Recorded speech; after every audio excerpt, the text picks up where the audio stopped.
Hi guys, my name is Kaylee and I'm here to talk about Extremely Loud and Incredibly Close by Jonathan Safran Foer. Here's the title of the book, and this is the actor that plays him in the movie. The movie's not as good. Have you ever lost someone you loved? Have you ever felt the pain of somebody's absence? Someone who was supposed to be there with you forever, suddenly gone forever, unreachable? Oscar Schell is a lovable, vivacious 9-year-old boy living in the heart of New York City.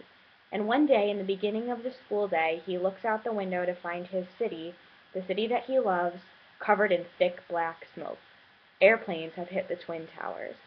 After being dismissed early, Oscar returns home and learns that his father has died in the building. His father left 7 voicemail messages on their home answering machine that tragic morning, and Oscar replays them over and over again. Throughout the novel, he desperately tries to keep the memory of his father alive.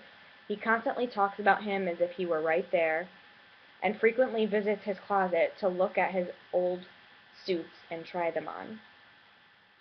His mother is absent-minded. It's almost like she has died too. She is never there. She grieves for her husband immensely, but it seems as though Oscar has been left behind. This particular part of the story reminded me of the Hunger Games because Katniss loses her father to a horrific mining explosion that was out of her control. It was like an attack, just like kind of similar to 9/11, and her mother goes into a deep, deep depression, kind of almost like a shock, like a traumatic shock, and she is unable to take care of Katniss and Prim. Katniss, she carries a vengeance inside her that propels her, but Oscar, he goes about his life as seemingly innocent, inquisitive, happy-go-lucky, because he's only 9 years old, after all. Inside him, however, grief tears him apart, and something else, too, that no one knows about, a deep feeling of guilt. The book is emotional and gives an insight into the complexity of grief. There are other ways to cope besides crying. Everybody copes differently. It's according to the individual.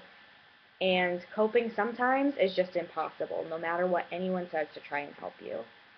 9/11 is a national tragedy that affected all Americans, but Extremely Loud and Incredibly Close is strikingly personal. And in the middle, there's a huge plot twist that no one saw coming.